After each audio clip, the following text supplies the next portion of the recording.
सुनीति और सुरुचि। सुनीति के ध्रुव जी महाराज जो है वो एक दिन अपने पिताजी की गोद में चढ़ रहे थे, तो उनकी मौसी जो सुरुचि है वो उन्हें पकड़ करके खींच लेती है और कहती है कि तपसाराध्य पुरुषम तस्यैवानुग्रहेण मे गर्भे त्वं साधयात्मानं यदीच्छसि नृपासनम। यदि इस आसन पर, इस गद्दी पर बैठना है तो तपस्या कर और तप करके फिर मेरी कोख मांग ले, और मेरी कोख मांग करके फिर जब तू मेरी कोख से पैदा होगा तो इस गद्दी पर, इस कुर्सी पर तू बैठ पाएगा।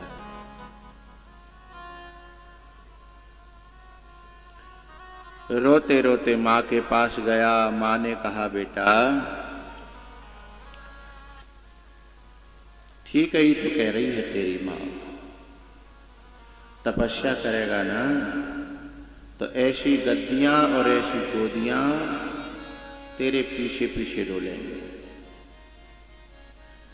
ध्रुव जी महाराज तपस्या करने गए और वहां 6 महीने में प्रभु को प्राप्त कर लिया।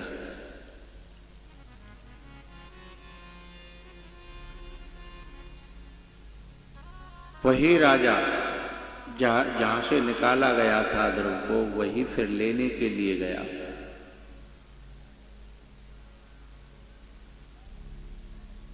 और जब लौट करके हाथी पे बैठ करके जब आए तो देखा कि वही मौसी आरती का थाल सजाए सबसे आगे खड़ी है। आंखें भर आईं ध्रुव जी महाराज की कि ये वही हाथ हैं जिन्होंने मुझे पकड़ के नीचे खींचा था, जिनमें आज हाथ आरती का थाल लगा है। क्या ये वही महल है जहां से मुझे निकाला गया था? क्या ये वही मौसी है?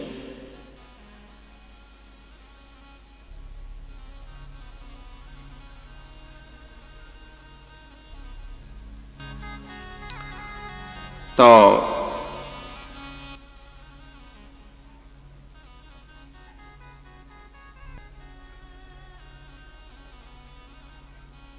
हमारी समझ में नहीं आ रही आज ये इतनी रस्सियां और इतना ये सब क्यों है, और इससे शोरगुल बढ़ रहा है।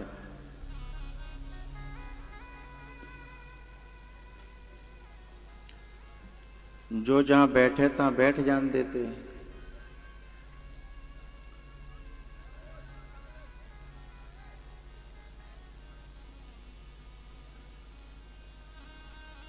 बेटा तुम शोरगुल हो रहा है तुम्हारी वजह से, जो जहां अपने आप बैठ जाएंगे शांति से।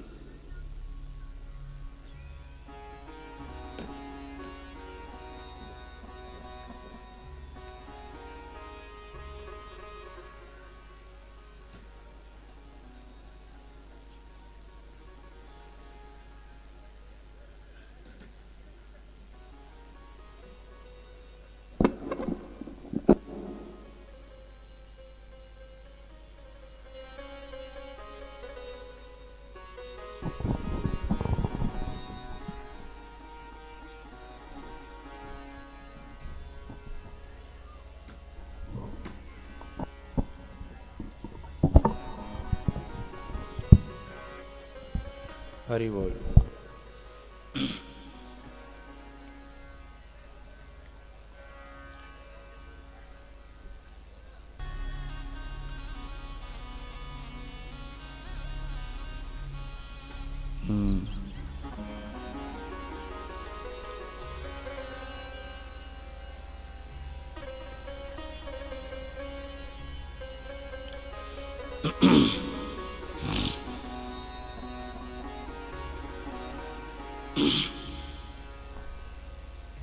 हरिओम। ध्रुव जी महाराज की आंखें भर आईं कि हे परमात्मा, मैंने तो केवल 6 महीना तेरी आराधना कर ली और तेने मेरी पूरी जिंदगी बदल दी। जितना माहौल प्रतिकूल था वो सब अनुकूल हो गया। मैं कैसे आभार प्रकट करूं कि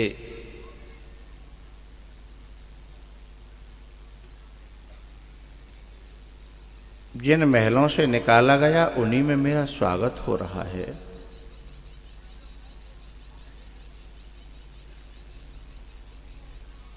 छत्तीस 36,000 वर्ष ध्रुव जी महाराज ने राज्य किया। उसके बाद जब मौत लेने आई न, तो मौत भी जो है प्रणाम करके कहती है कि मेरे सिर पर हाथ रख के, मेरे सिर पर पांव रख के मुझे भी धन्य कर दो। मौत जो है शासक बन के नहीं, सेविका बन के आई।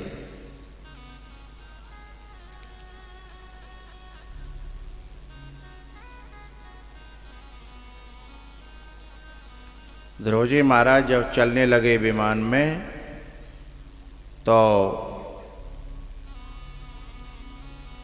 उनकी आंखें इधर उधर देख रही थीं। पार्षदों ने पूछा भगवान के कि ये क्या देख रही हैं आपकी आंखें? बोले जिस माँ की कृपा से मेरी माँ सुनीति ने बड़े कष्ट भोगे हैं, उन्हीं की कृपा से आज मैं यहाँ हूँ। मैं उसे देख रहा हूँ, मैं उसके बिना कैसे जा सकता हूँ? तो पार्षदों ने एक आगे वाला विमान दिखाया कि वो जो विमान है ना, उसमें तुम्हारी माँ ही बैठी हैं आगे।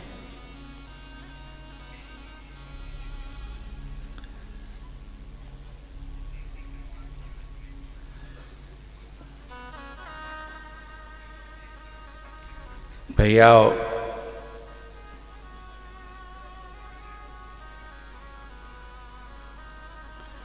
इसके आगे अंग बैन पृथु प्राचीन वर्री आदि की कथाएं हैं और 5वें स्कंद के प्रारंभ में प्रियव्रत जो उत्तानपाद के दूसरे पुत्र हैं, इनके ही वंश में आगे चल कर के एक बड़े विरक्त महापुरुष हुए ऋषभदेव। ऋषभदेव जी महाराज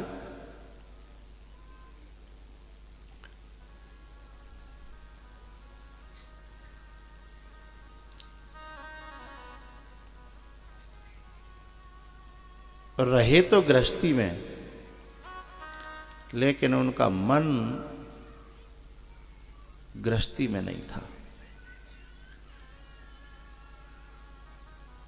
और मैं आपको एक बड़े काम की बात बताऊं,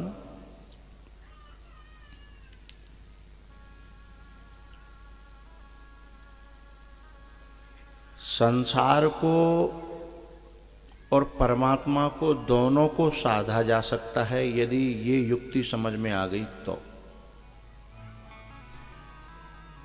अभी तो हमारे दोनों ही नहीं सध रहे। परमात्मा को तो छोड़े ही बैठे हैं, संसार को साधने की कोशिश कर रहे हैं और संसार सद होना, कोई संतुष्ट ना आत्मते। हम खूब प्रयास कर रहे हैं घर बार संतुष्ट कर दें, पर आज तक एक संतुष्ट ना भयो। हम चाहे बूढ़े है गए, मरे हुए लायक है गए।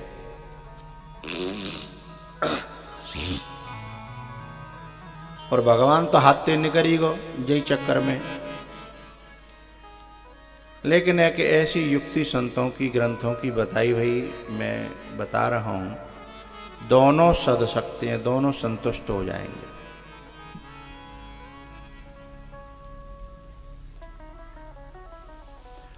संसार वालों को तुम्हारे मन की कोई जरूरत नहीं है।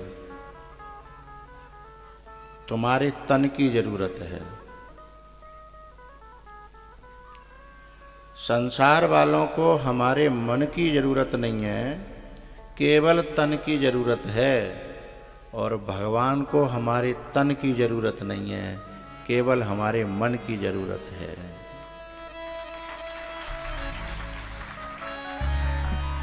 अब दोनों को दे सकते हैं। यदि हम थोड़ा सा अभ्यास करें तो हम चाहें तो दे सकते हैं।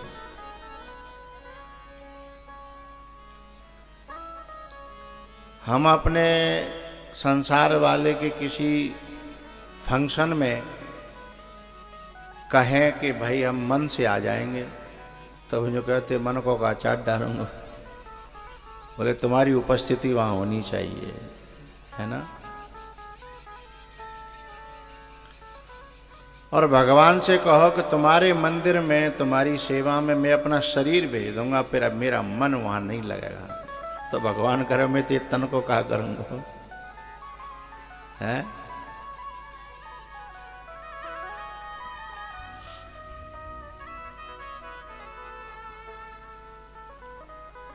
दो मित्र थे,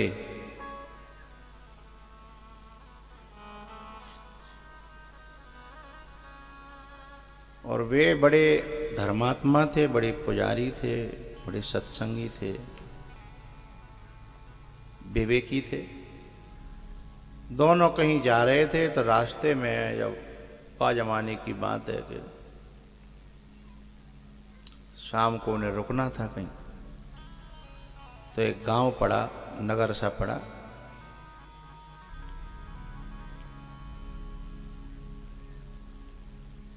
तो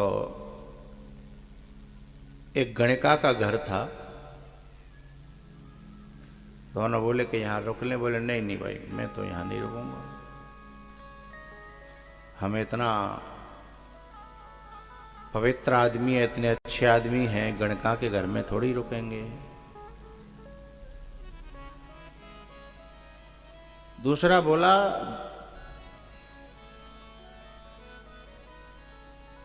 कि शरीर से कहीं भी रुकें, क्या दिक्कत है, मन भगवान में होना चाहिए ना।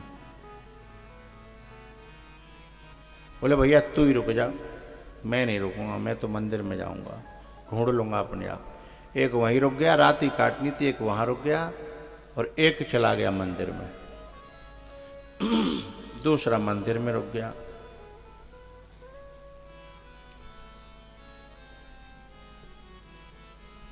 उस गांव पे अचानक कोई विपदा पड़ी। क्या हुआ, वो रात्रि में दोनों, सुबह के पहर में दोनों खत्म हो गए।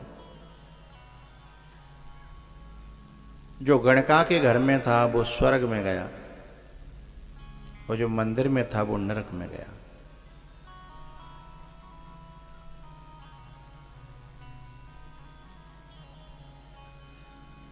अब आप में भी जो विवेकी लोग हैं वे तो हाल समझ गए होंगे, लेकिन जो वैसे मुझ जैसे हैं वे सोच रहे होंगे कि उल्टो कैसे है वो। बताऊं क्या समझ गए, रहने दो। कछु नहीं समझ पाए तो मैं बता देता हूं।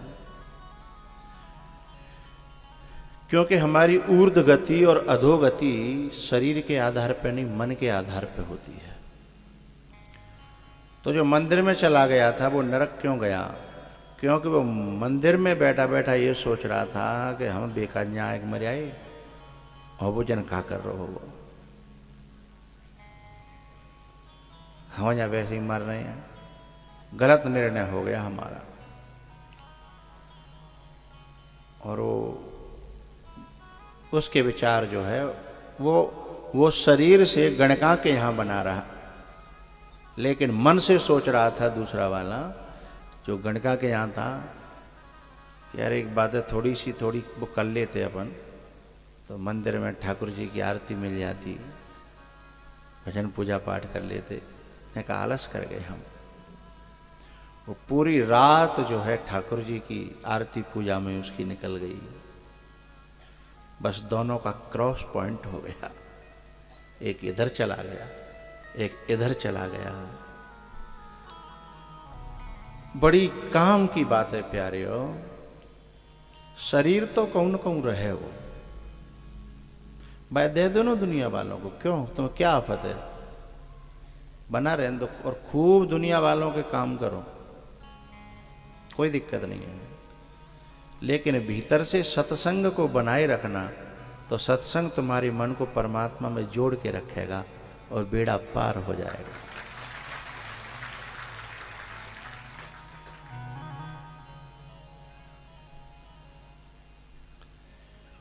ऋषभदेव जी महाराज ऐसे ही संत थे, घर में उनके 100 पुत्र हुए,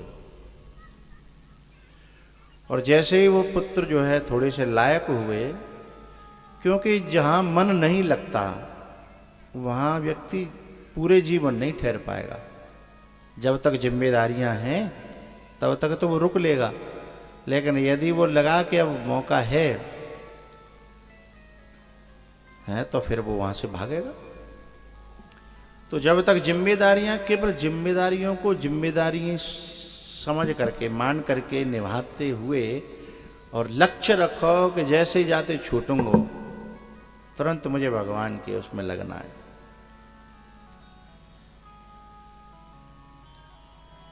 वैसे ऐसा होता है, लगभग सभी लोगों का होता है कि भाई बस नेक्स्ट जो काम में फ्री भयो, फिर मैं तो वृंदावन जाऊंगा, गोवर्धन जाऊंगा या चित्रकूट जाऊंगा, बस भजन करूंगा। लेकिन पता नहीं कैसा खेल है माया का, जब सब काम पूरे हो जाते हैं फिर ना मन कर तो जाए को, पहले कर तो है। मेरे ऐसे बहुत शिष्य हैं जो कहते हैं कि रिटायर हो जाएंगे तो महाराज जी फिर हम रुकेंगे नहीं घर पे, आप कहोगे तो नहीं रुकेंगे हम, आप हमसे कहना नहीं। अब वो तो अनुभव है कि बहुत न कि जब भी आए रिटायर है कि जो मिलो जुलो बात और धंधो डाल दो गाटर पटिया को, रिटायर है कि आए बात एक और नया धंधो डाल दो और जिंदगी उलझ गई है। अनेक ऐसे, तो जिस समय वहाँ रहते हैं तब लगता है कि ये छोड़ देंगे, लेकिन जब सबसे फ्री होने का समय आता है तो न जाने कैसी माया उसको ऐसा चक्कर में डालती है।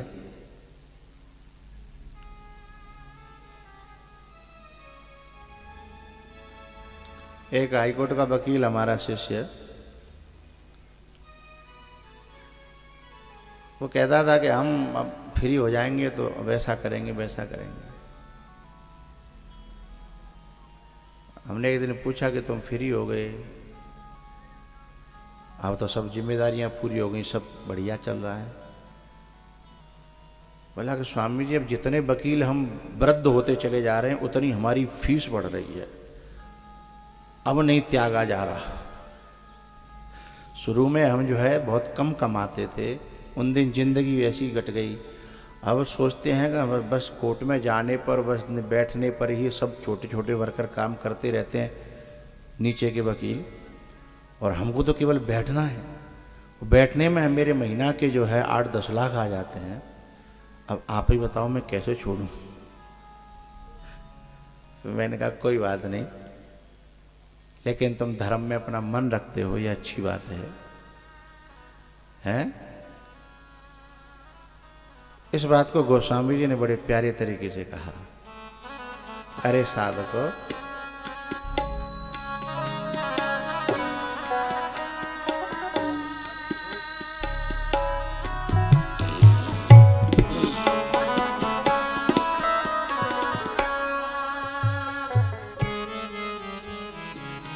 ए भाई उसको क्या समझा रहे हैं? तुम देखते हो पीछे साउंड को? ये किसान जो है ना, खेत पे हर समय चक्कर लगाते हैं, हर समय काम ना तब खेत पे मिलेंगे। तो तुम्हारा ये काम है, तुम्हें पहले ही करना चाहिए, है? ये तुम्हारा काम है ना, वह बाग तो काम वान कर दो।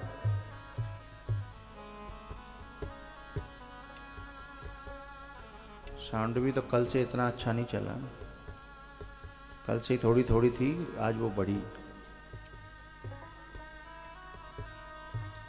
तुमको भी समझ में तो आ रही है पर चेक चल रही थी।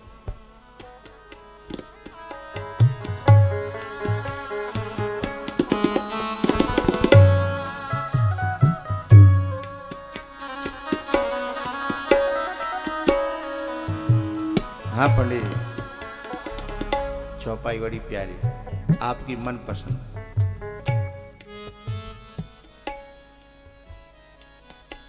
कर से कर्म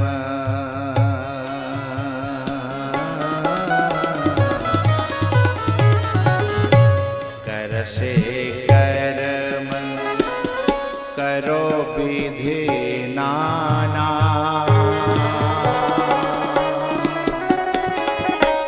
कर से कर्म करो विधि मन राखो जहाँ कृपा निधाना।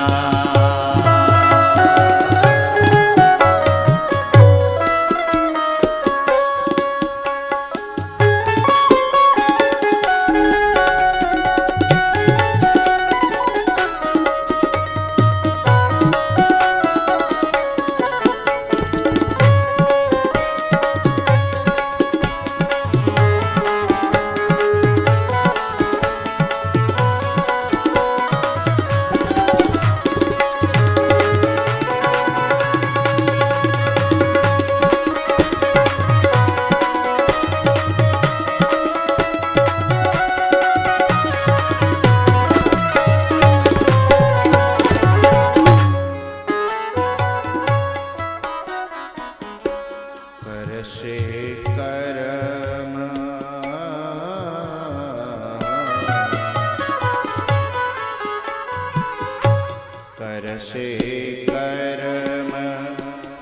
करो विधि नाना, मन राखो जहाँ कृपा निधाना।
करो विधि नाना,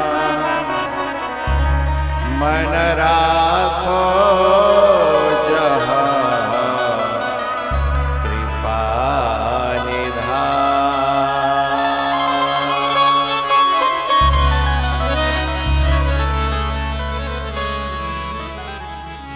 हमारे हिंदुस्तान में और हमारे खास क्षेत्र में ये यूपी, एमपी, राजस्थान, इनमें किसान सबसे ज्यादा भजन करता है। और हमारे यहाँ ज्यादातर गाँवन में रामायण चलती है, अखंड रामायण, और माइक लग जाता है और किसान रात में गेहूं में पानी दे रहा है। कंधा पे फावड़ा है,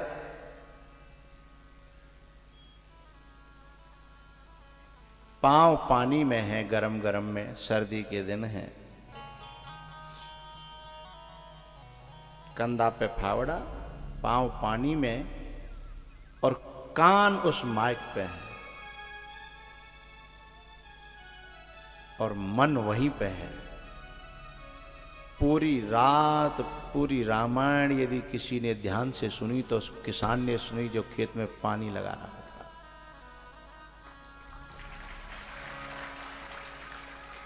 और कर्म भी किया। और बहुत से तो हमारे पंडित जैसे ऐसे होशियार ऐसे योग्य जो होते हैं, जो मतलब सवेरे जो बताओ 3 बजे रामायण कौन पढ़ रहा था, आके कान पकड़ लेते हैं। 3 बजे कौन पढ़ रहा था? अरे वो फलाने को छोरा हो, उसने पता है 15 चौपाइयों में गड़बड़ कर दी।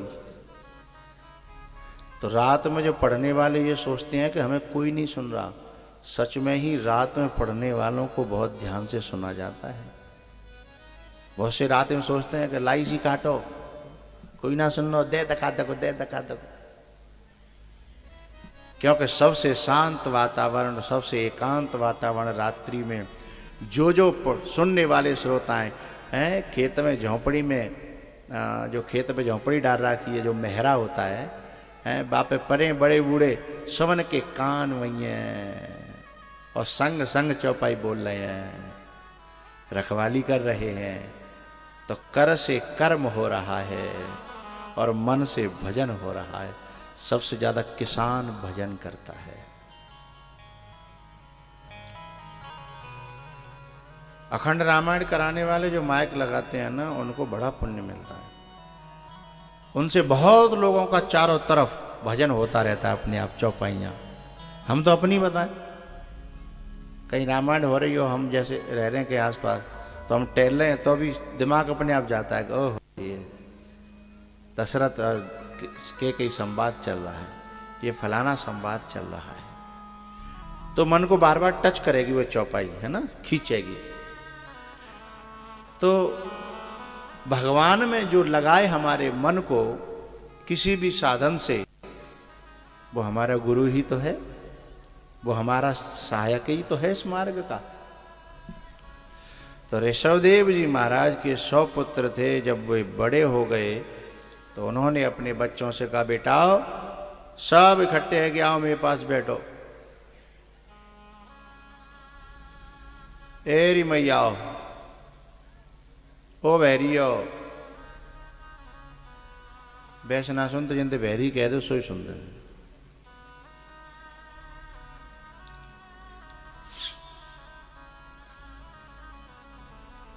सब 100 पुत्र बैठाए और कहा कि भाई अब मेरो काम पूरा होगा, मुझे छुट्टी दो। अब मुझे अपना जंगल में जाना है, भजन करना है, अपने स्वरूप को, अपने स्वरूप में स्थित होना है मुझे। और सुनो, कुछ बातें जो मैंने जीवन में सीखी हैं वो तुम्हें बता के जा रहा हूं। सबको बुलाया।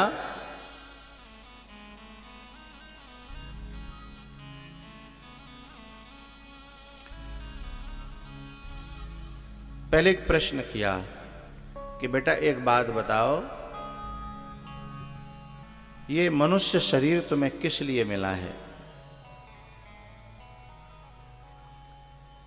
ये मनुष्य शरीर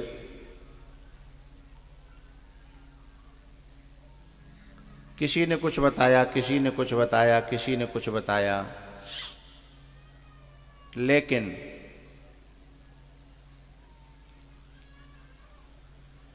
फिर ऋषभदेव जी ने कहा, आहार निद्रा भय में तुनानी समान मेतत् पशु भी निर्णानाम।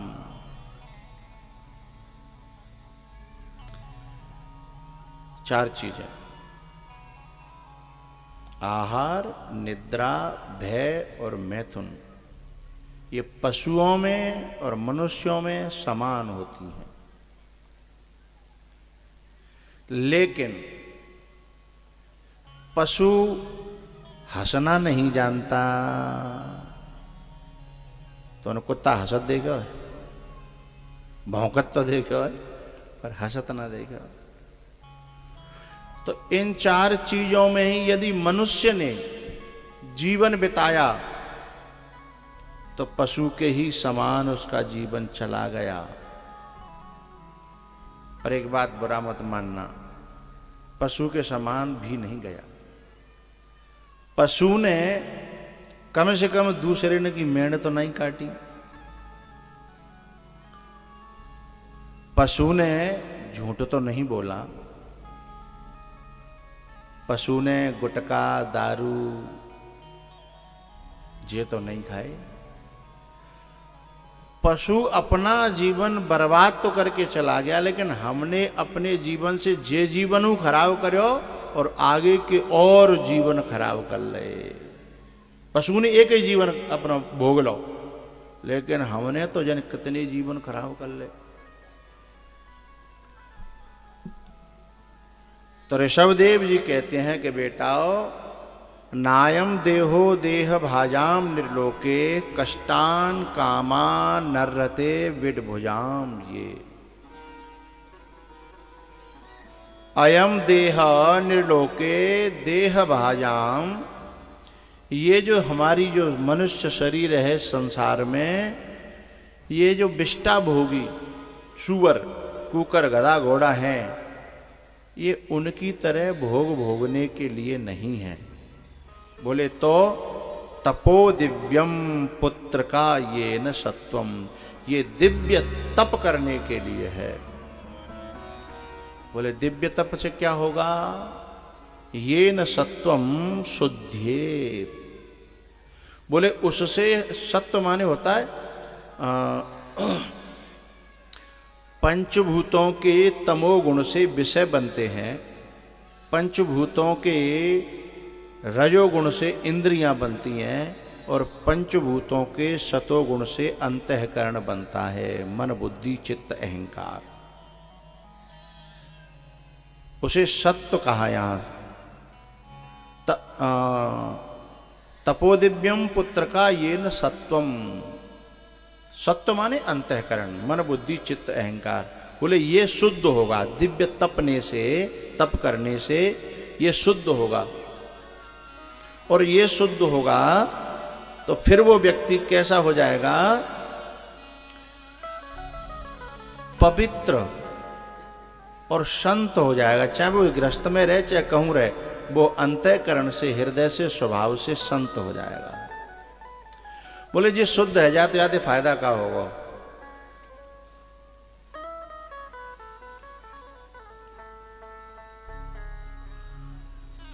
एक थोड़ी सी वेदांत की एक बात है, और मैं आशा करता हूं सबकी समझ में आ जाएगी। मैं ऐसी कोशिश करता हूं सरल तरीके से।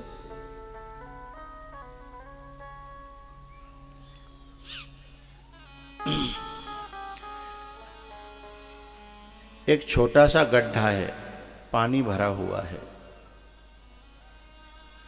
और छोटे से गड्ढे में उस पानी में बड़ी शांति है और कोई काई नहीं है, एकदम निर्मल पानी है। अब जब आप उसमें झांक के देखते हो, उसमें पानी में केवल गहराई है एक हाथ की, एक हाथ गहरा है। लेकिन जब उस झांक के देखते हो तो आपको उसमें पूरा आसमान दिखाई दे रहा, बहुत गहराई दिखाई दे रही है। जितना ऊपर जो बादल है ना, उतनी गहराई नीचे दिखाई दे रही है। क्या उसमें गहराई इतनी है? हाँ या ना बोलो। नहीं है, दिखाई तो दे रही है ना। यदि उसमें काई आ जाए, काई तो जानते होंगे, हरी हरी काई होती है, शैवाल, फिर वहां वो गहराई दिखाई देगी? नहीं देगी। और कुछ भी दिखाई देगा? नहीं देगा। काई दिखाई देगी केवल। उस काई में तो जल भी दिखाई नहीं देगा, और जल में कुछ और भी दिखाई नहीं देगा। जरा समझिएगा, जो आकाश है ना, आकाश की तरह ही हमारा स्वयं का आत्मा भी व्यापक है। आकाश की तरह हमारा आत्मा भी व्यापक है, और जहां हमारा अंतःकरण है, मन बुद्धि चित्त अहंकार,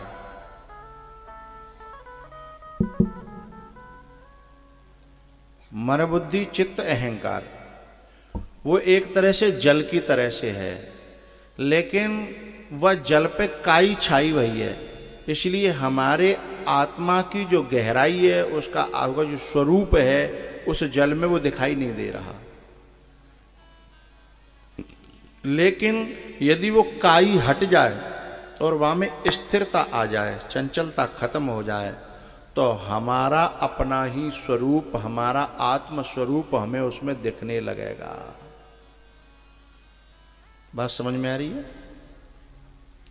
आपको उसमें आकाश दिखाई दे रहा है, लेकिन नेक और मोह आगे करोगे तो तुम्हारा ही मोह दिखाई देने लगेगा वहां में, हाँ या ना? नेक और मोह आगे कर लोगे तो अपनो ही मोह दिखने लगेगा। तो ऐसे ही अपनो ही स्वरूप अपने इस अंतःकरण में दर्शन होने लगेगा, जो अपना आत्म स्वरूप है, जो अपना जो असली स्वरूप है वो वहां दिख। अभी वहां कुछ और दिखाई देता है।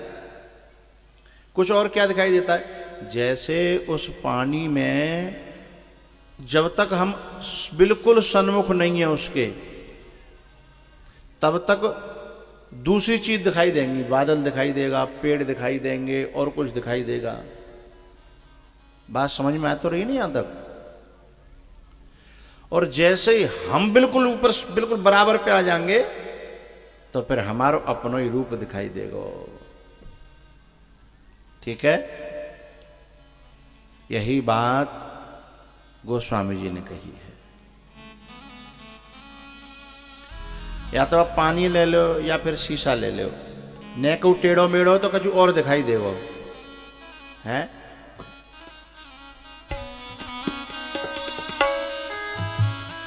यहां ऋषभदेव जी कह रहे हैं कि हे पुत्रो, तपो दिव्यम पुत्र का ये न सत्वम शुद्धेत यस्मात् ब्रह्म सौख्यम त्वनंतम। वो तुम्हें ब्रह्म सुख प्राप्त होने लगेगा। ब्रह्म सौख्यम, वो कैसा है? अनंत, अनंत सुख है, उसका अंत नहीं आता। लेकिन होगा क्या? तप से जब तुम इसे शुद्ध कर लोगे। अच्छा, बोले हाँ।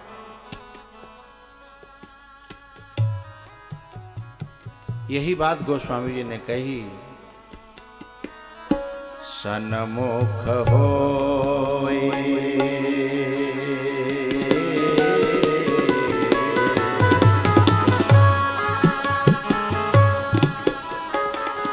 जीव मोहि जबहि,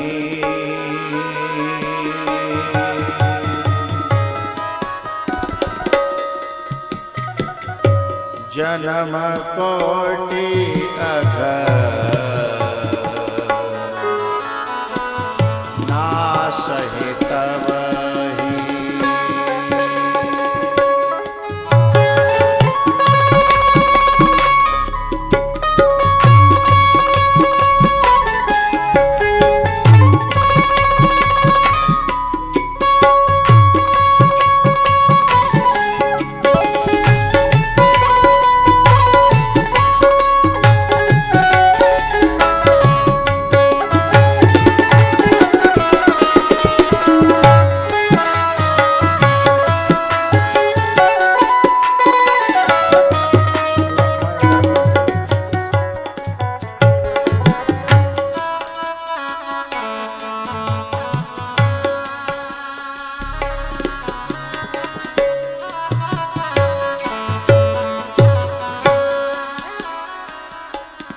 तोरा मन दर्पण कहलाए, तोरा मन दर्पण कहलाए। भले बुरे सारे कर्मों को देखे और दिखाए,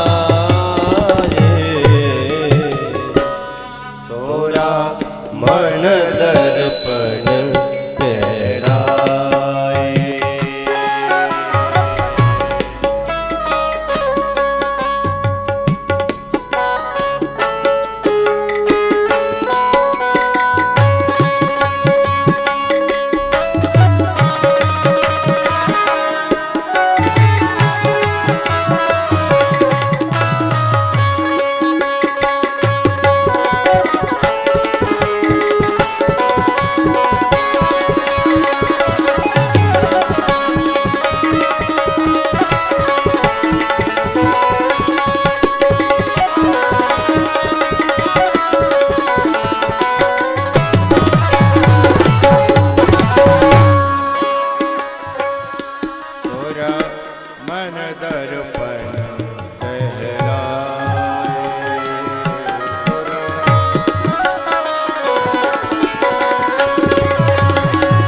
इस उजले दर्पण पर पानी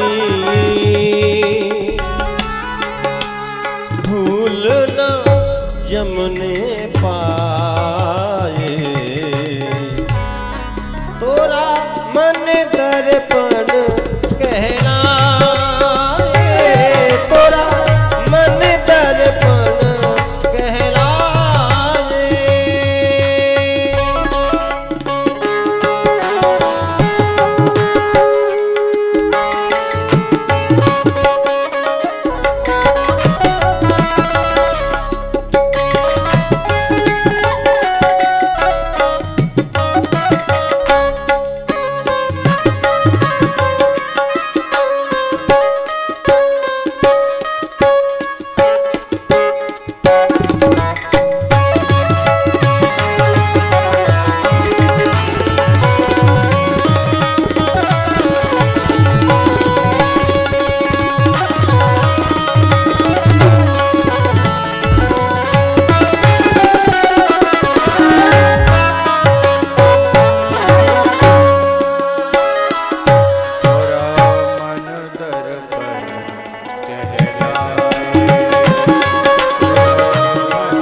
दूसरी बात बताई सभी पुत्रों को कि बेटा 3 मार्ग हैं और 3 जगह पहुंचाते हैं।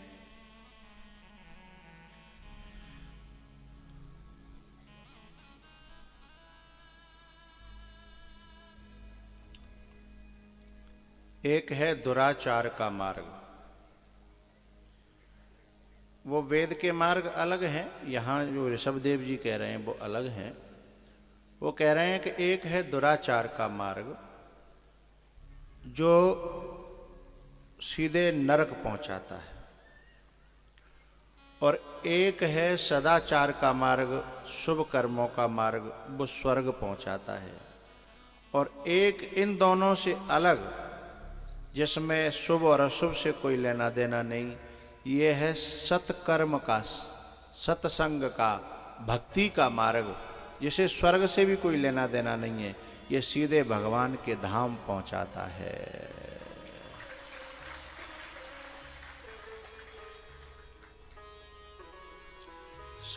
दुराचार, सदाचार और भक्ति का मार्ग। भक्ति को सदाचार से भी कोई लेना देना नहीं है, लौकिक धर्मों से भी ज्यादा कोई उसकी लेना देना नहीं है।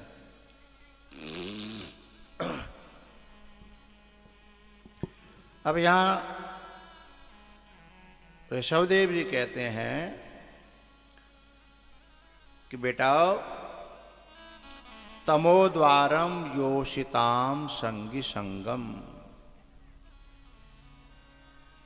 जो कामी लोग हैं, क्रोधी लोग हैं, लालची लोग हैं, उन लोगों का संग करोगे तो तुम तमोगुण का द्वार यानी नरक का द्वार खोल दोगे।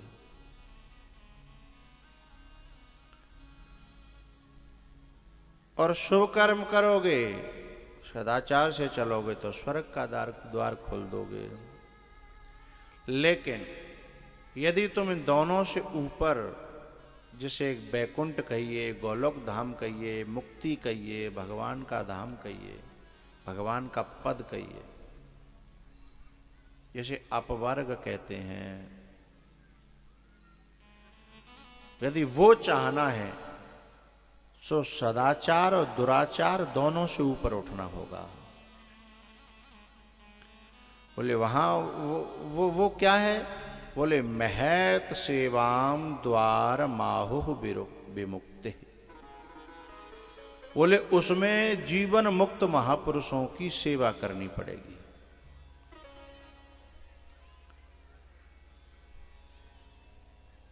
महान्तः ते समचित्तः प्रशान्तः विमन्यवः सुहृदः साधवो ये।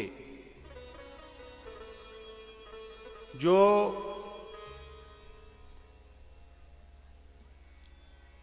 साधु, जो संत, जो महात्मा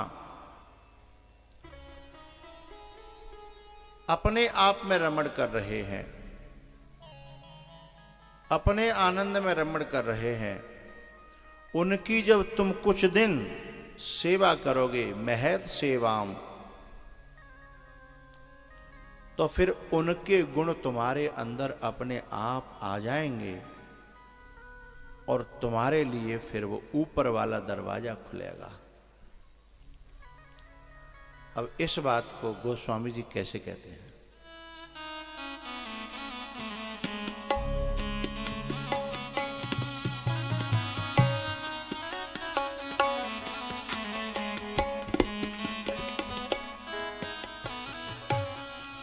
अपवर्ग माने होता है मोक्ष।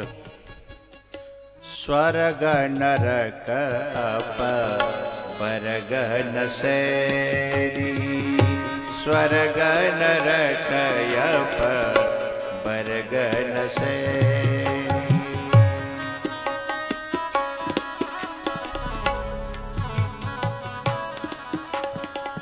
स्वर्ग नरक,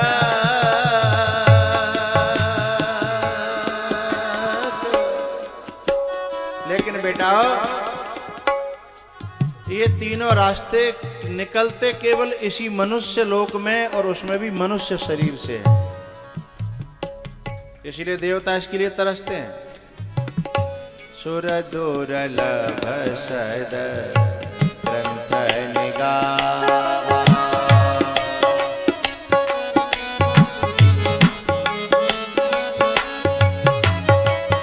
बड़े भाग मानुष तन पावा।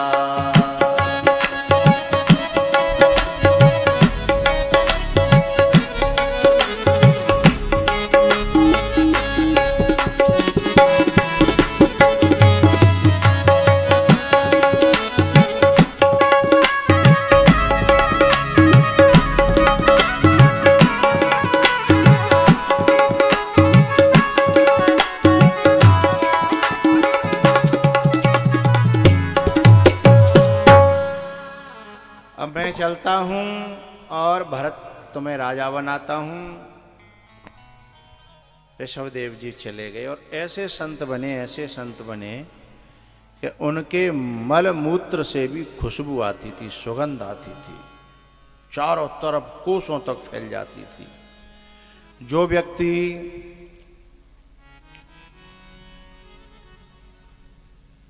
बहुत प्रकृति के नजदीक रहने लगेगा उसके शरीर में बदबू नहीं आएगी, उसके मल में भी बदबू नहीं आएगी। और जो शरीर से ऊपर उठ जाएगा उसके में तो खुशबू आने लगेगी। एक उदाहरण में आपके, हम लोग किसान हैं सब, तो हाल समझ में आ जाएगी। प्रकृति के नजदीक जो है, जब हमारी गाय और भैंस जब केवल घास और भूस खाती है तो गोबर में बास नहीं आती, उससे खूब लिपाई करो, कंडा थापो। लेकिन बैये ने के ज्यादा सो दरिया के दानों के बांट के जो खवाल लगाओ तो फिर बई के गोबर में है। बोलो तो करो हाँ ना है। जब बाय ने के ज्यादा अन्न खवाओगे सोई बदबू देवे लग जाएगी। और जो दिनों रात अन्न खाए रहे हैं बिनो को का होगा। और जो अन्न ते नीचो खाए रहे हैं बिन को तो फिर भैया बिन के पास तो बैठे वही बड़ा मुश्किल है ना।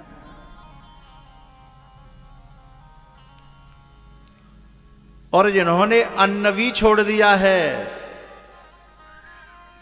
फिर उनके तो भैया अपने आप शरीर में से सुगंध आएगी ही आएगी।